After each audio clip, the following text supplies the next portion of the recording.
Cracking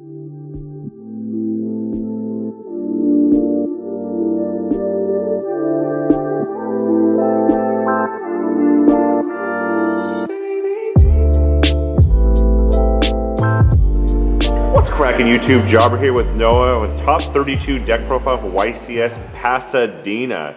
All right, so I think we should just get on into it. Yeah. Maximize the time for explanations. Exactly. 60 cards. This is 60 card, yeah. Giant brick pendulum deck.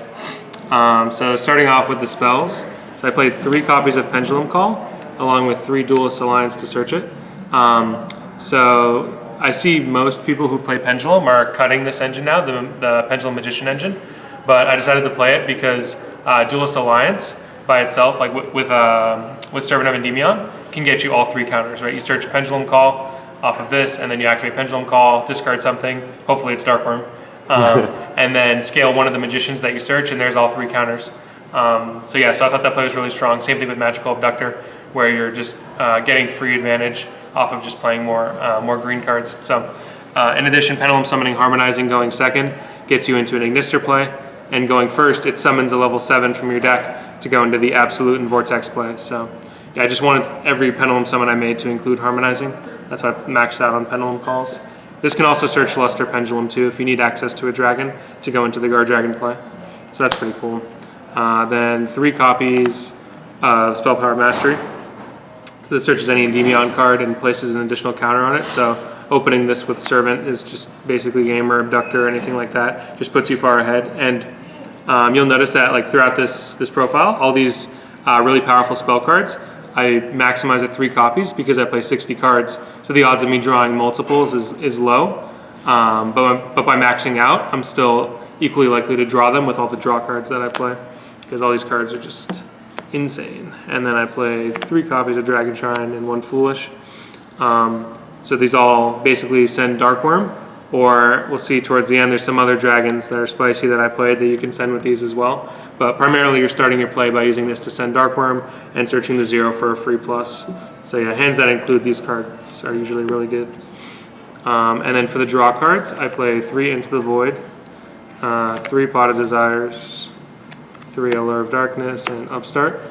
So seeing any of these cards is just free counters or digs you into the cards that hold counters like Servant and Abductor that are what let you like play through back row going second, play around hand traps going first.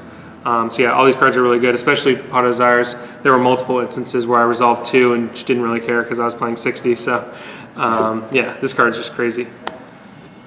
And then the last spell card is Dragon Ravine. So you search this off of Romulus as part of the combo, but it's like one of the best engine requirement kind of cards because even if you draw it, you can still discard a card, send Darkworm, and start your combo. So yeah, this card's really, really strong. And like makes your end board so over the top that they're just not breaking it. Also one more thing too is this is a spell card that you search after already Pendulum Summoning. So if you Pendulum Summon a Jackal, you search this off of the Romulus, and then when you activate it, your Jackal gets counters. So yeah, just another way of getting counters after the Pendulum Summon, which most Pendulum decks don't have access to. So that's it for spells. I think it was 24 spells. And then for the Endymion engine, I play 3 copies of Servant, 1 copy of Magister, 1 copy of the big guy, Mighty Master, and then 2 copies of Abductors, basically like an honorary Endymion card. So this one should be self-explanatory at 3. The reason I played 1 copy of this is because it's really good for the grind game, as well as against decks like Thunder Dragon, where you can have a Cerberus in your extra deck, special this, and the Cerberus and banish a card, as well as his monster effect is really strong. By having him on the board, he essentially produces another negate for you. So if you get like Nibiru'd early and you have access to this card, you can use him to special summon himself from the scale along with either a Mighty Master or a Jackal from your extra deck. And then on your opponent's turn, special the missing piece, right? So if you summon Jackal, summon this, you summon this, summon Jackal on your opponent's turn. So that way he essentially produces 2 negates with 1 card. But it's not like a starter, so you don't really want to see it in your opening hand. And then I only play 1 of this because in 60, you're less likely to draw a card that can hold the spell counter. And this card is just completely useless without cards that can hold spell counters. And then I play 2 Abductor because it's not as powerful as Servant, and it's a low scale, so I never really want to draw this with my Servant, because then if one gets ashed, I'm stuck on 2 low scales and I can't Pendulum Summon. So, but I still want to play it because with 60 you draw this less often, so this is just like a slightly worse version that kind of accomplishes the same thing. Then I play for the Mythical Beast package 1 Garuda, 2 Jackals, and 3 Cerberus. So by playing the 1 Garuda, this card's basically Archfiend Eccentric, that's like the primary effect. You pop itself and pop an opponent's back row. I noticed a lot of the Sky Striker players have started playing things like Psalm Strike and Psalm Judgment, so this is a really good way to kind of clear those out before going for the Pendulum Summon. And just by playing 1, you have access to 4 with Cerberus. And the reason you play 2 of this is because if you need to use Cerberus to get 1, you want to have the other one in your deck as a target for Servant to try to play around Nibiru, which I couldn't do in top 32, and that's why I lost. So, yeah, but all these cards are really insane. This card helps playing around Salamangrate. You can summon it, attempt to banish Wolf, and that makes their traps dead, so they're basically forced to use their trap on this. And against Orchist, if they go for the 0 Boros play or the Bomber play, this is a way of playing around IP's Destruction Protection effect, because it banishes, and he gets really huge too. So then 3 Darkworm is like one of the best Pendulum monsters currently legal. It's +1 in scale and a +1 on summon. You just want to see this in every opening hand, combos with Pen Call. Yeah, and to go along with that, more +1 cards is 3 Bambukus.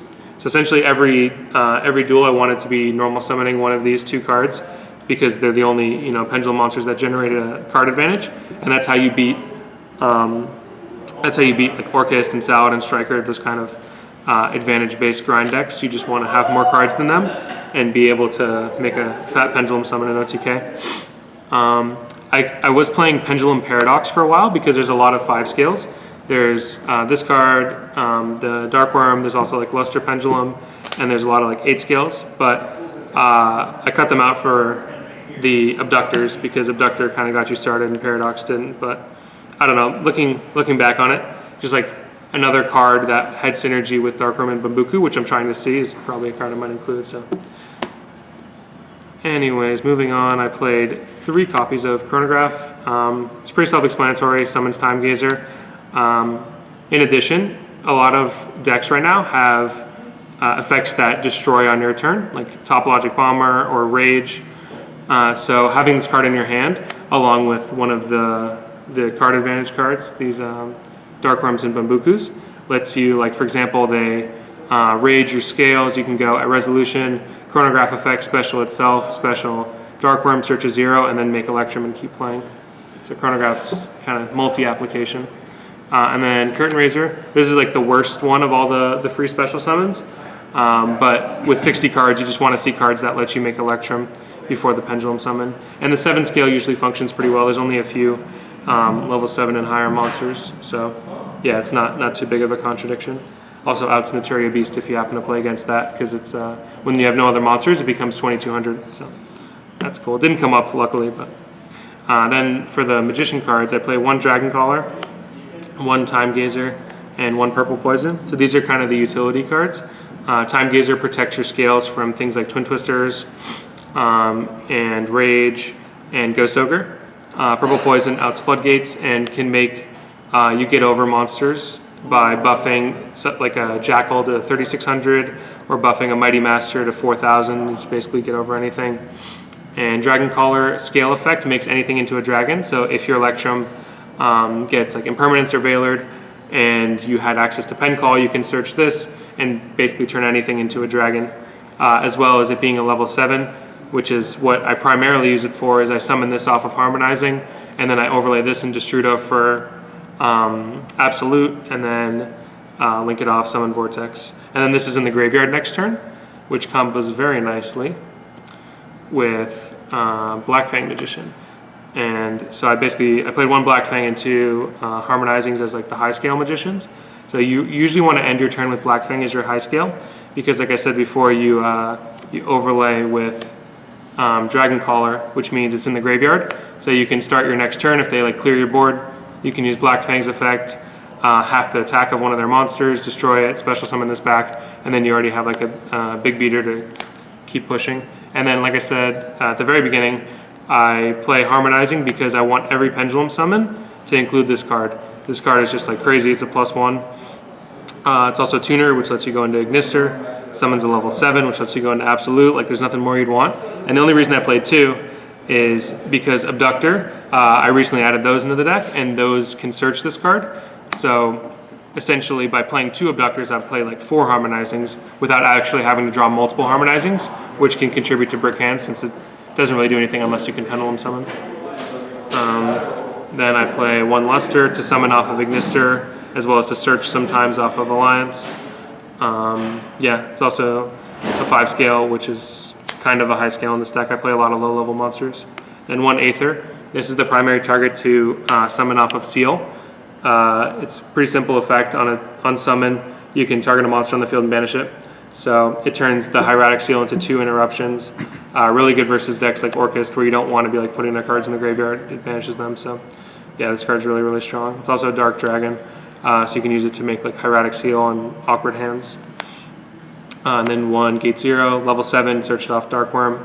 There's really no need to play 2 because it's 60. You probably won't banish it off Desires, and you probably won't draw it. And then the last 2 cards are 2 non-pendulum monsters. So this card, you probably don't know what this is. Throughout the whole tournament, basically every round, every time I summon this card, people had to like read it like, wait, what? It does that? That's crazy. So you send this off of Dragon Ravine, and your board is usually like a Vortex and like a Jackal and a Hieratic Seal. So you like Special Destrudo. So you have Hieratic Seal and Destrudo. So then you use this effect, since you control 2 or more lighter dark dragons, you can special summon it from your graveyard. And then you can use its other effect to make everything level 8 on your board, and you overlay these 2 for a Hope Harbinger. So Hope Harbinger protects from attacks on the rest of your board. So I wanted to end on that every time. And this is a pretty spell heavy meta, so having Hope Harbinger to negate spells is really strong. And then Destrudo, this is the level 7 target that you summon off of LP that you overlay with to make Absolute. And it's just a floater that can come back every turn if you keep overlaying with it. So yeah, this card's really strong. So that's it for the main deck, as many cards as I'm allowed to play. So then for the extra, I play the 2 Guard Dragons that are currently allowed, Pisty and LP. So you use LP on the first turn to summon Destrudo, and then I usually use Pisty on the follow-up turn. If they like clear my board, say I just have like the Aether and then any other random monster, I'll make a Link 2, Pendulum 2, special back Destrudo, and my board will be something like Boral Sword. I'll put the Pisty here, and then Pisty will summon back Hope Harbinger to attack for game. And then the cool thing about Hope Harbinger is that it doesn't require materials to negate spells, so summoning it back with Pisty is like really strong. But yeah, so that's these 2.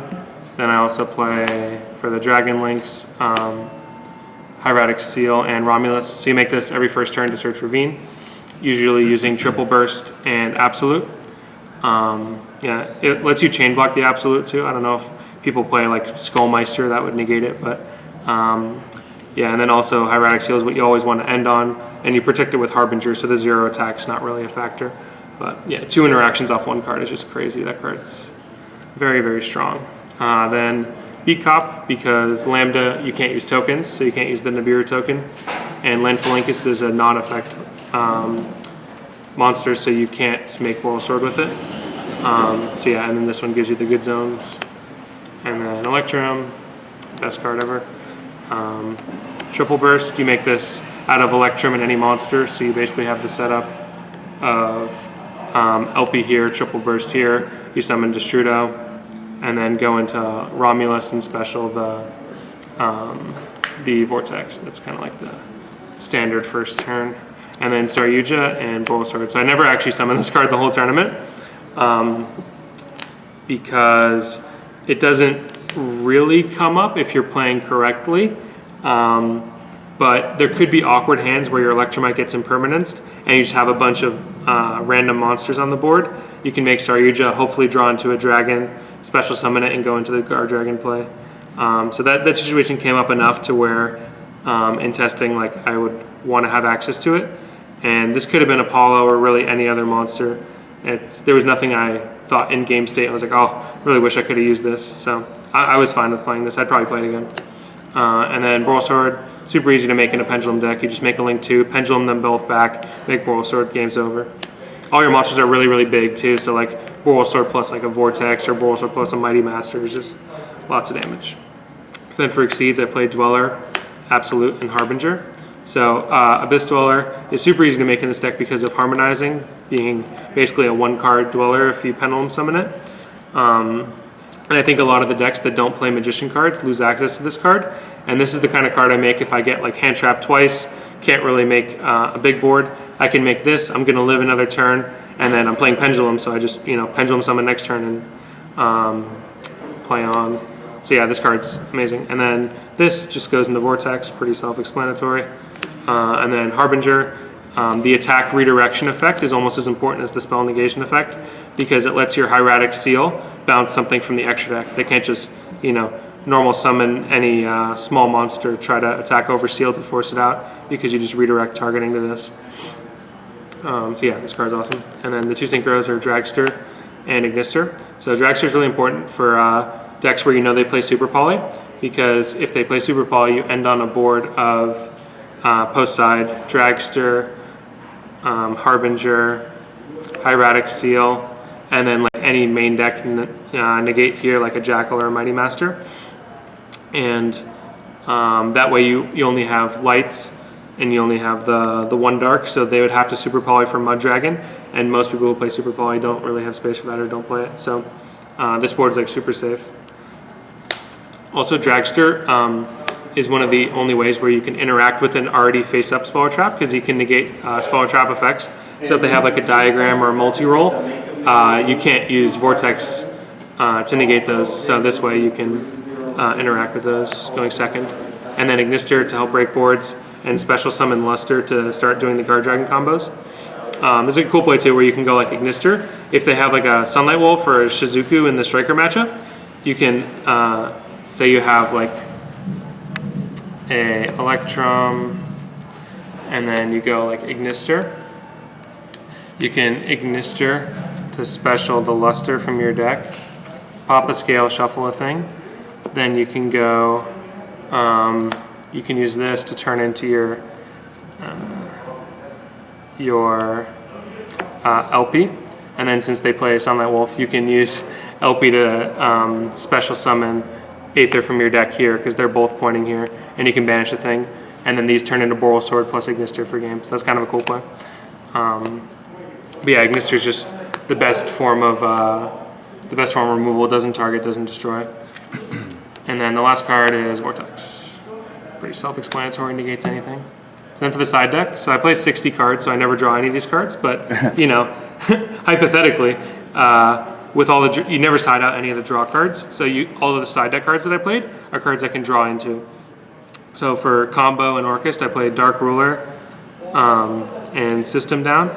I drew this card once, and it actually bricked me because the guy made me go first, so it was just an unplayable card, and I never drew this once. Then for back row decks, I played 3 Red Reboot and 3 Denko. So I wanted to stick to like basically blowout cards. If I saw any one of these in the matchup that they were intended for, I was basically going to win. I drew this once as well, discarded it off of Pen Call. And I drew this once, and my opponent just instantly scooped. I normal summoned Denko, activated Pen Call, searched, scaled both, Pendulum summoned 4, and the game was just over. And then the last side deck card is Pankratops. So essentially Pankratops paired up with any of these 6. So I would side Pankratops with these 6 for back row, and Pankratops with these 6 for Orchest or combo. It was essentially a card that let me go 2 for 1, no matter the matchup, right? Attack over something, pop something else. And like I said before about the whole mantra of having more card advantage, this is like the kind of card I'm trying to play. Also, it's a level 7, so worst comes to worst, you can overlay with it for Absolute and make Vortex. But I never drew it all day. This is all just theory.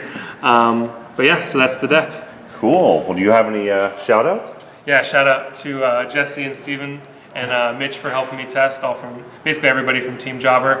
Shout out to Richard and Ryan for letting me room with them. I now have 2 tops in a row when rooming with them, so 100% awesome. Success rate. Yes. Shout out to Shogun's Dojo and everybody in Arizona, my locals, top caliber gaming, and yeah. Awesome. Well, congratulations.